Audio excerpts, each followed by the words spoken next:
Good morning बच्चे, कैसे हैं आप लोग? सभी ठीक हैं?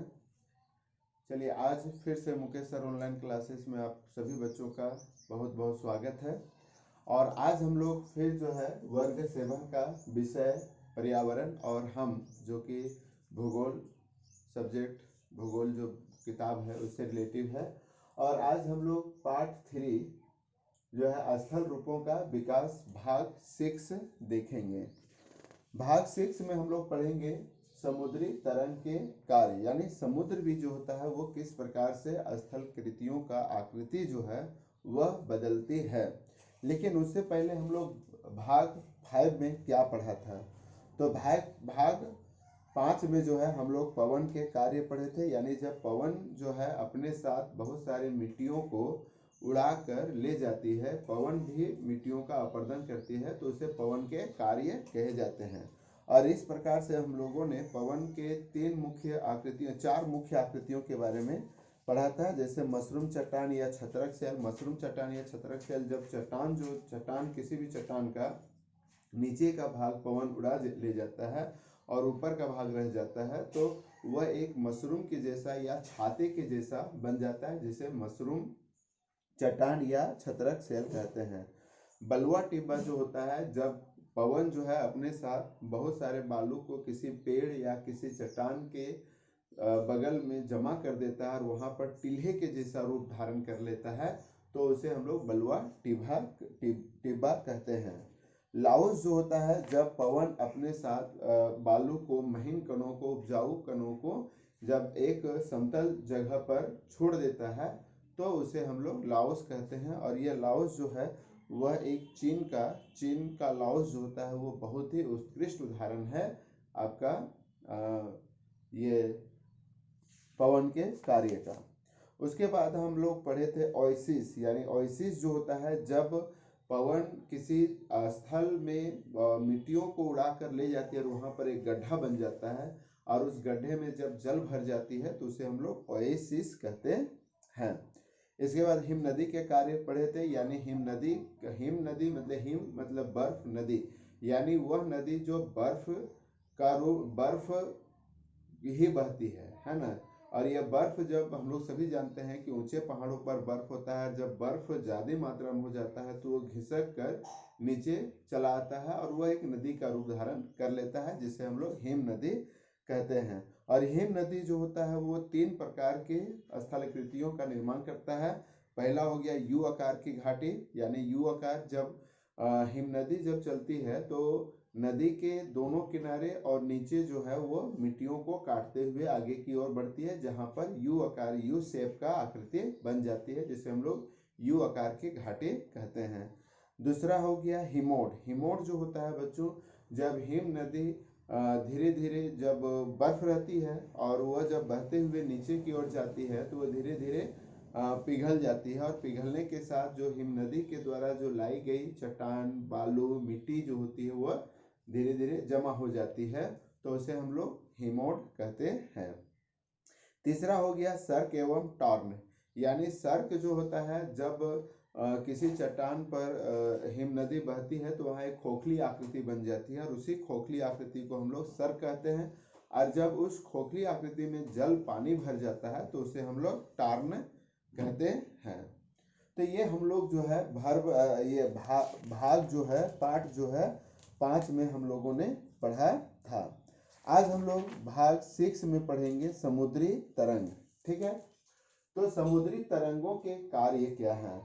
तो सबसे पहले समुद्री तरंग को समझते हैं। समुद्र तट के स्थलाकृतियों का आकार समुद्री तरंगे देती है। समुद्री तरंगों के अपरदन एवं निक्षेपण से बनी कुछ प्रमुख आकृतियां हैं। तो सबसे पहले आ जाता है इनमें जो समुद्री तरंग मतलब हो गया, जब समुद्र, आप देखे होंगे कि समुद्र जब समुद्र किनारे जो होती है, या आप समुद्र अगर नहीं गए हैं तो तालाब किनारे बैठ जाइए, तो आप देखेंगे कि तालाब में भी जो होता है वो पानी तरंग के द्वारा किनारे तक पहुंचती है। तो एक छोटा सा तालाब में तरंग पैदा होती है, तो सोच लीजिए समुद्र में जो तरंगी होती है वो बड़ी बड़ी होती है।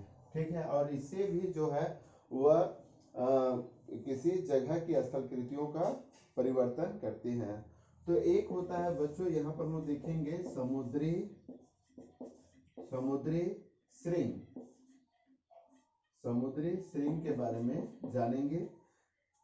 समुद्री तरंगे जब तटीय चट्टानों पर टकराती है तो चट्टानों के आकार को काटकर खोखला कर देती है। इस प्रकार खड़ी ढाल वाली चट्टानें बच जाती है, जिसे समुद्री श्रिंग कहते हैं। यानी समुद्री तरंग के द्वारा, समुद्री तरंगों के द्वारा तटीय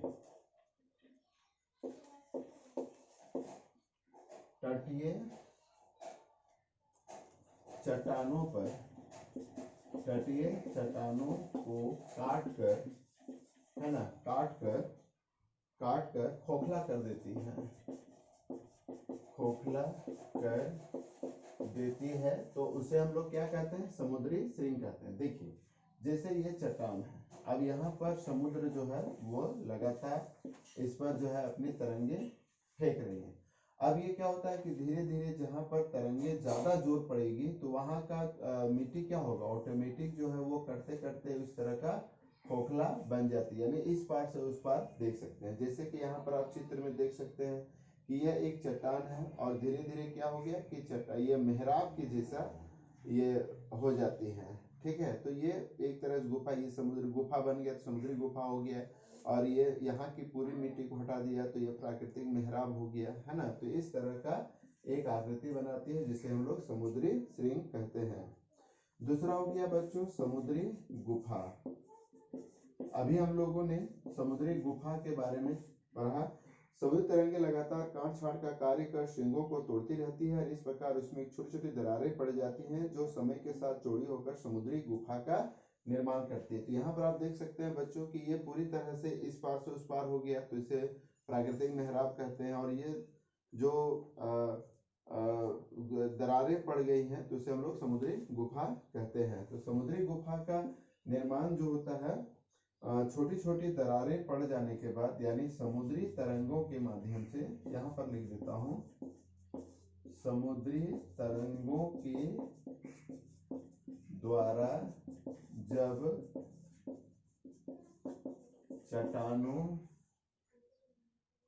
चट्टानों में छोटी छोटी दरारें, है ना, दरारें दरारें होकर चौड़ी हो जाती है, यानी ये धीरे धीरे जो दरार होती है उस वक्त वो चौड़ी हो जाती है तो इसे समुद्री गुफा कहते हैं।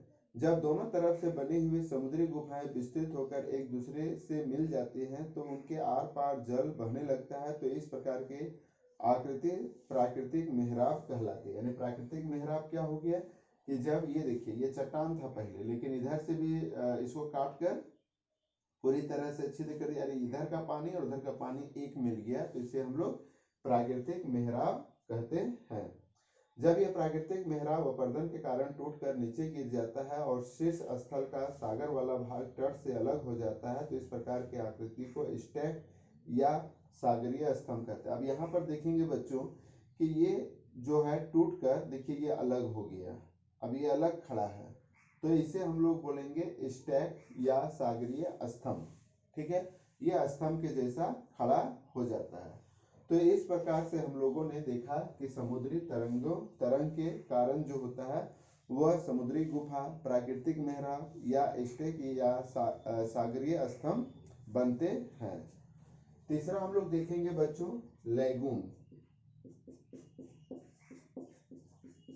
अब ये देखेंगे कि लैगून क्या है। कभी कभी समुद्री अवसाद एक लंबे सक्रिय अवरोध के रूप में तट के किनारे जमा हो जाता है तथा पीछे जमा पानी मुख्य समुद्र से अलग हो जाता है तो इसे लैगून कहते हैं। उड़ीसा का चिल्का झील एक लैगून ही है। अब यहाँ देखेंगे उड़ीसा केरल तट का लैगून। तो अब यहाँ पर देखेंगे बच्चों कि ये समुद्र के किनारे का भाग है और यहाँ पर जो कभी कभी समुद्री अवसाद, समुद्र का जो कचड़ होता है, कीचड़ होता है, वह एक लंबे सकरे में जो है अवरोध के किनारे ये जमा हो जाता है और पीछे पानी जो है वो मुख्य रूप से अलग हो जाती है। तो ऐसे जगहों को हम लोग लैगून कहते हैं, जिसमें उड़ीसा का चिल्का झील जो है एक बहुत ही उत्तम और उत्कृष्ट लैगून है। ठीक है, उसके बाद बच्चों हम लोग चौथा पढ़ेंगे, वह है समुद्री तट। तो समुद्री तट के बारे में आप लोग सभी जानते हैं कि समुद्री तरंगों के द्वारा बालू, कंकड़, सिल्ट आदि पदार्थ समुद्र किनारे पर जमा कर देता है। इस प्रकार समुद्री तट यानी सी बीच का निर्माण होता है। चेन्नई का मेरीना बीच एक अच्छा उदाहरण है। समुद्री किनारे अच्छे पर्यटन स्थल हैं। तो अक्सर इसके बारे में आप लोग टीवी वगैरह में देखे होंगे कि ये जो जब समुद्र क्या होता है कि अपने साथ जो मिट्टी कंकड़ होते हैं उसको वो किनारे पर जमा कर देता है, और वहां पर एक बहुत ही महीन बालू, जैसे आप नदी के किनारे जाएंगे और जहां पर बालू जमा हो जाती है तो वो भी एक तरह से देहात का मरीना ब्रिज हम लोग कह सकते हैं कि किनारे जो है वो पानी जा रहा है और आप वहां पर आराम से बैठ के हैं।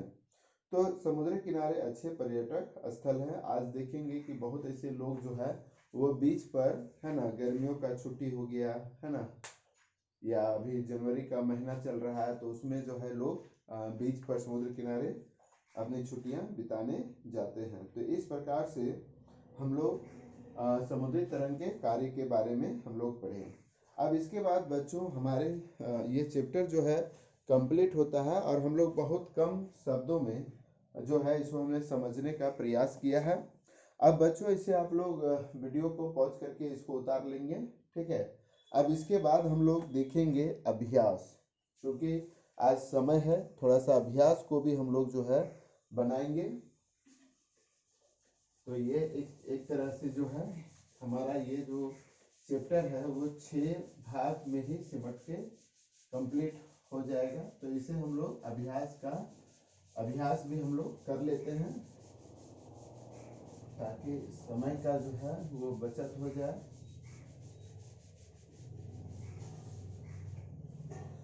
तो बच्चों जो पहला प्रश्न है वह है रिक्त स्थान को भरे। ठीक है, तो बच्चों आप लोग अपना किताब तो खोले ही होंगे, कॉपी भी साथ में रखे होंगे। तो आप लोग सभी जो है किताब से क्वेश्चन को पढ़ेंगे और अपने अपने कॉपी पर जो है उत्तर को लिखते जाएंगे। तो इसका अभ्यास को हम लोग देखते हैं। तो पहला जो है प्रश्न है रिक्त स्थानों को भरें। जो पहला प्रश्न है रिक्त स्थानों को पूर्ति कीजिए।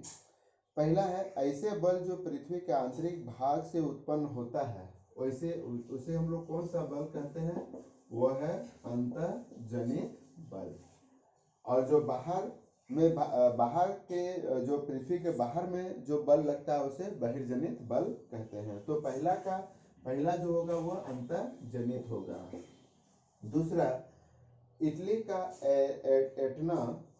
का एटना ज्वालामुखी का उदाहरण है। तो आप यहाँ पर लिखेंगे जागृत या सक्रिय ज्वालामुखी का उदाहरण है। तीसरा बच्चों यहाँ पर देखेंगे धरातल के नीचे वह स्थान जहाँ भूकंप की शुरुआत होती है खाली स्थान कहलाता है। तो उसको हम बोलते हैं उद्गम केंद्र। यहाँ पर धरती के नीचे कह रहा है और धरती के ऊपर में जब पहली बार भूकंप का अनुभव किया जाता है तो उसे हम लोग बोलते हैं अधिकेंद्र। चौथा है बच्चों भूकंप की तीव्रता को मापने के यंत्र को हम लोग क्या बोलते हैं? भूकंप लेखी। ठीक है, भूकंप लेखी यंत्र कहते हैं। ठीक है, तो इस तरह से हम लोग पहला का जो है चारों ऑप्शन जो है हम लोग खाली स्थान को भर लिए हैं। उसके बाद है प्रश्न नंबर 2 है, इसको आप लोग अपने कॉपी पर उतार लेंगे वीडियो को रोककर। उसके बाद हम लोग देखते हैं बच्चों क्वेश्चन नंबर 2, सही कथन को लिखे। इसमें से सही कथन क्या है, कौन सा है, उसको लिखना है, चुनना है। जलप्रपात का निर्माण हिम नदी के द्वारा होता है? नहीं। ठीक है। बलुआ टिब्बा मरुस्थल में पाया जाता है? बिल्कुल सही। यानी बलुआ टिब्बा जो होता है वो मरुस्थल में पाया जाता है, क्योंकि जो बालू होता है, रेगिस्तान होता है, वहां पर बालू भारी मात्रा में पवन जो है उड़ा के ले जाती है और एक जगह पर छोड़ देती है, चाहे वो पेड़ के नीचे पेड़ हो गया या चट्टान हो गया, है ना, तो उसे हम लोग बलुआ टिब्बा।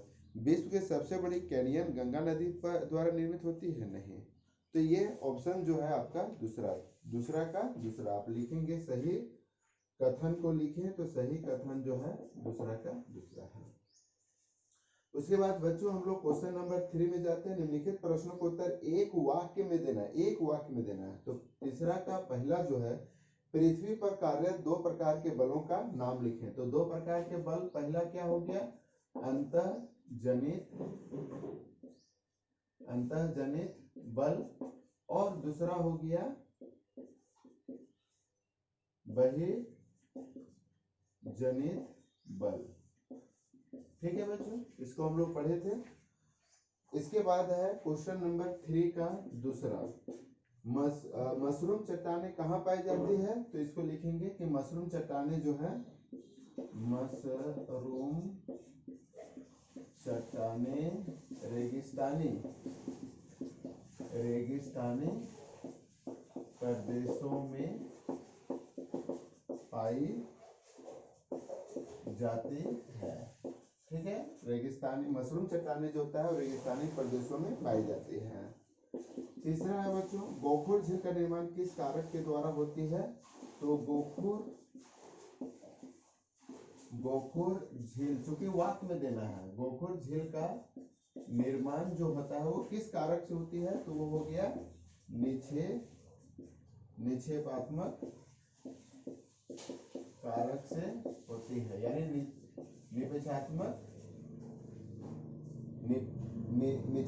निक्षेपात्मक कारक से होती है। और चौथा जो है वो है भूकंपीय तरंगे कितने प्रकार की होती है। तो यहाँ पर हम लिखेंगे बच्चों कि भूकंपीय तरंगे जो होती है, भूकंपीय तरंगे 3 प्रकार की होती है। बस इतना ही लिखना है ना। अब यहाँ पर कह देता है कि कौन कौन है, तब हम लिखते हैं प्राथमिक तरंग, द्वितीयक तरंग और धरातलीय तरंग। तो वो नहीं कह रहा है, यहाँ पर कह रहा है कि भूकंपीय तरंगे कितने प्रकार के। भूकंपीय तरंगे 3 प्रकार की हैं। तो इसको आप लोग लिख लेंगे, ठीक है, अपने कॉपी में उतार लेंगे वीडियो को पॉज करके। उसके बाद हम लोग प्रश्न 4 में चलेंगे। बच्चों प्रश्न 4 जो है वो लघु उत्तरीय प्रश्न है। कम से कम आपको 4 से 5 लाइनों में या 3 से 4 पंक्तियों में जो है आपको उत्तर देना है। तो यहाँ पर हम आपको शॉर्ट में दे रहे हैं, प्लेटों में गति किस कारण से होती है। तो आप इसको लिखेंगे, मैं इसको आपको यहाँ पर करके दिखाता हूँ वीडियो को कॉपी में।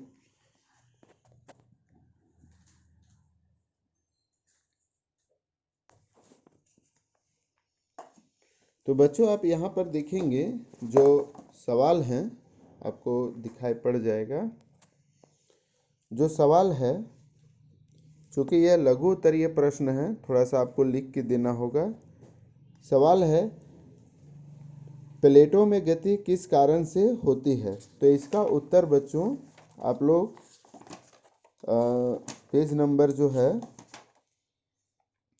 पेज नंबर 19 निकालेंगे। पेज नंबर 19 निकालेंगे और यहाँ देखेंगे भूपट्टी में कुछ बड़ी और कुछ छोटी प्लेटें हैं जो धीमी गति से गतिशील हैं। इन प्लेटों में गति पृथ्वी के अंदर पिघले हुए मैग्मा के कारण उत्पन्न होते हैं।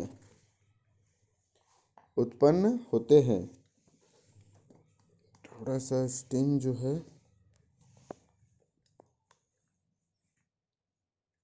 वो खड़ा कर लेते हैं। तो ये आपको लिखना है, वाले तरंग के कारण होते हैं, यहाँ तक आपको लिखना है। उसके बाद बच्चों लघुत्तरीय प्रश्न का जो है वह दूसरा है। दूसरा आप देखेंगे, ज्वालामुखी कितने प्रकार की होती है, प्रत्येक का एक उदाहरण दीजिए। तो ज्वालामुखी कितने प्रकार की होती हैं, तो वह है 3 प्रकार के। आप यहाँ पर पेज नंबर जो है 20 में आप देख सकते हैं कि पहला हो गया सक्रिय या जागृत ज्वालामुखी, है ना। और यहाँ पर प्रश्न जो है आपको क्या कहता है, प्रत्येक का एक उदाहरण दीजिए। तो सक्रिय या जागृत ज्वालामुखी में आप लिख सकते हैं इटली का एटना या स्ट्रोम्बोली, हवाई द्वीप का मोना लोआ, है ना। ये सब आपको लिख लेना है। उसके बाद है प्रसुप्त ज्वालामुखी, तो प्रक्षुब्ध ज्वालामुखी का एक उदाहरण क्या है? इटली का विश्वेश्वरीय या इंडोनेशिया का क्राकोटोआ, है ना, क्राकोटोआ विश्व का प्रमुख प्रक्षुब्ध ज्वालामुखी है। तीसरा हो गया शांत ज्वालामुखी। तो शांत ज्वालामुखी में हम लोग किसको दे सकते हैं?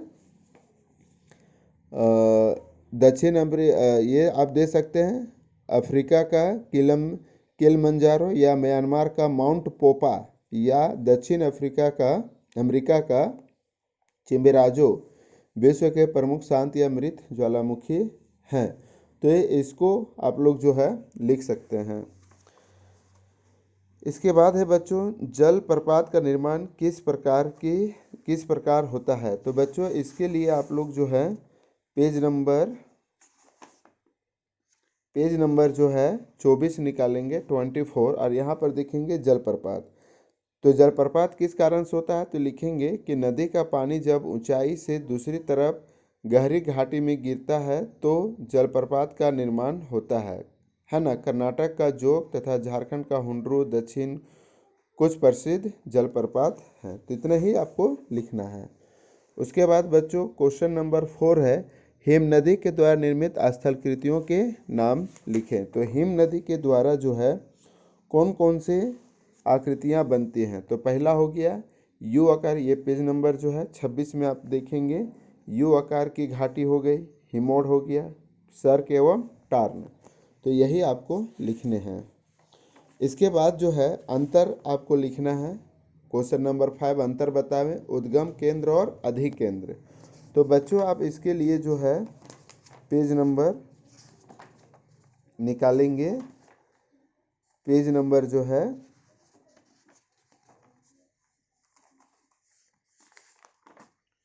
पेज नंबर 21 में आप देखेंगे। 21 में तो यहाँ पर देखेंगे धरातल के नीचे का वह भाग स्थान जहाँ कंपन की घटना आरंभ होती है उसे उद्गम केंद्र या फोकस कहलाता है, और उद्गम के केंद्र के ठीक ऊपर सतह पर जहाँ भूकंप का अनुभव सर्वप्रथम होता है उसे अधिकेंद्र कहलाता है। तो ये अंतर आप लिखेंगे। दूसरा है बहिर्जनित बल और अंतःजनित बल। तो आप पेज नंबर 20 में आप देखेंगे बहिर्जनित बल और अंतःजनित बल, यहाँ पर देखेंगे बच्चों पेज नंबर 20 में। तो अंतर्जनित बल ऐसे बल पृथ्वी के आंतरिक भाग में उत्पन्न होता है, और बहिर्जनित बल ऐसे बल पृथ्वी के सतह पर उत्पन्न होता है। तो इसको आप लोग लिखेंगे। उसके बाद है छठा जो है कारण बताएं। क्या कारण बताएं मतलब क्या होता है, क्या कारण है? डेल्टा मुख्यतः नदी के मुहाने के पास ही क्यों बनती है, इसका कारण लिखना है। तो बच्चों आप जो है डेल्टा यहाँ पेज नंबर 25 में आप देखेंगे डेल्टा का निर्माण नदी के मुहाने के पास होता है जहाँ नदी समुद्र में मिलती है। इसकी आकृति ग्रीक अक्षर डेल्टा की तरह त्रिभुजाकार होती है ना। तो इतनी दूर तक आप लिख सकते हैं कि यह जो है मुहाने पर अपनी मिट्टियों को छोड़ देता है, क्योंकि वहाँ जमीन जो होता है वो प्लेन समतल हो जाती है, तो वहाँ पर वह डेल्टा का निर्माण करती हैं। उसके बाद दूसरा है दूसरा क्राकोटोवा एक प्रक्षुब्ध ज्वालामुखी है। तो क्यों ज्वालामुखी प्रक्षुब्ध है यह, उसके बारे में लिखना है। तो आप यहाँ पर पेज नंबर जो है ये पेज नंबर 21 निकालेंगे। प्रक्षुब्ध ज्वालामुखी ऐसे ज्वालामुखी उद्गार के बाद शांत पड़ जाते हैं तथा उनसे पुनः उद्गार के लक्षण दिखाई नहीं पड़ते हैं, पर अचानक उसमें विस्फोट या उद्गार होने लगता है। इटली का देखेंगे यहाँ पर, इंडोनेशिया का क्राकोटोवा, है ना, विश्व का प्रमुख, क्योंकि यह ज्वालामुखी जो है वह एक बार उद्गार के बाद यह शांत पड़ गया है, इसलिए उसे, है ना, प्रक्षुब्ध ज्वालामुखी कहते हैं।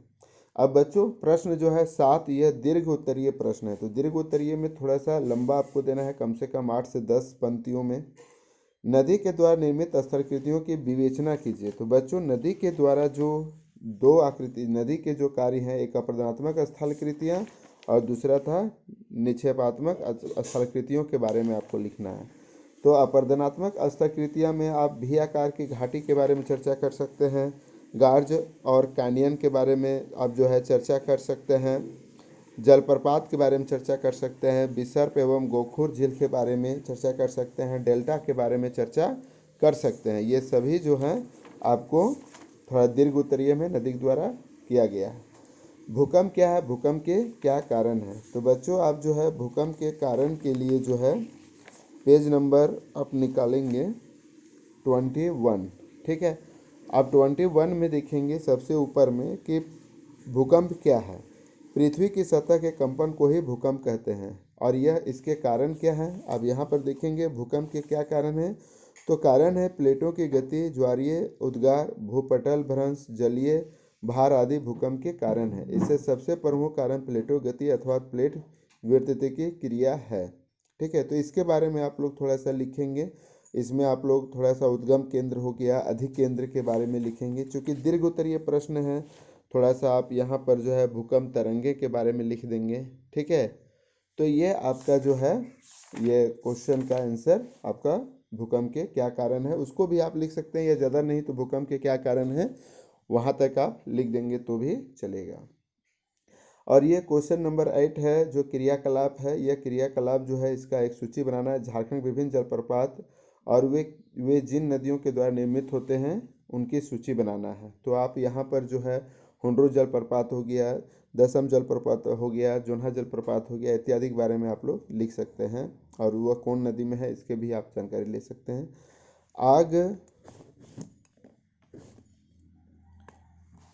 आग जैसी प्राकृतिक आपदा से बचाव के लिए अग्निशामक विभाग से सहयोग लेकर विद्यालय में शिक्षक मॉक पोल ड्रिल का आयोजन करा सकते हैं। चूँकि आजकल आपदाएं जो होती हैं वो 108 पर फ़ोन करने पर ये आ जाती हैं, तो ये विद्यालय के शिक्षक के आधार पर है। प्रमुख स्थल तीसरा है प्रमुख स्थल रूपों एवं उसके निर्माण करने वाले कारकों की सूची बनाइए। तो प्रमुख स्थल रूपों और उसके निर्माण करने वाले कारकों की जो कौन कारक हैं जो भी हम लोग पढ़ें, नदी के द्वारा, हिमनदी के द्वारा, भूकंप के द्वारा, ज्वालामुखी के द्वारा, इन सब ये सारी चीज़ों के बारे में आप लिख सकते हैं।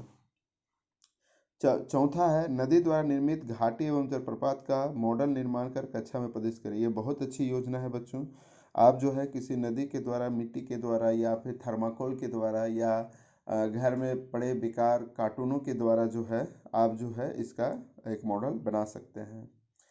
चौथा है पांचवा है बच्चों कि भूकंप से बचाव से संबंधित विभिन्न चरणों की चर्चा कक्षा में अपने शिक्षक के साथ साथ करें। तो बच्चों हम लोग यहाँ पर भूकंप से कैसे बच सकते हैं उसके बारे में हम लोग ये 3 तरह की चर्चा किए थे। भूकंप आने से पहले, भूकंप आने के दौरान और भूकंप आने के बाद हमें कौन कौन से कार्य करने चाहिए इसके बारे में हम लोग जो है जानकारी लिए थे।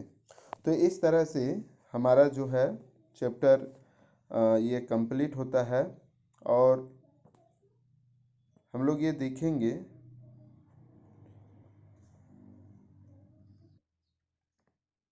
तो इस तरह से हम लोग देखते हैं बच्चों कि हमारा जो ये चैप्टर था, चैप्टर 3 जो है स्थल रूपों का विकास, ये कंप्लीट होता है। आशा करते हैं कि आप लोग सभी को अच्छी जानकारी मिली होगी और इसका अभ्यास भी जो है आपको अच्छा लगा होगा। तो आप लोग सभी मेरे वीडियो को लाइक और शेयर ज़रूर करेंगे। और फिर हम लोग मिलते हैं नेक्स्ट वीडियो में। तब तक सभी बच्चे 7 क्लास के सभी बच्चों को बहुत बहुत धन्यवाद।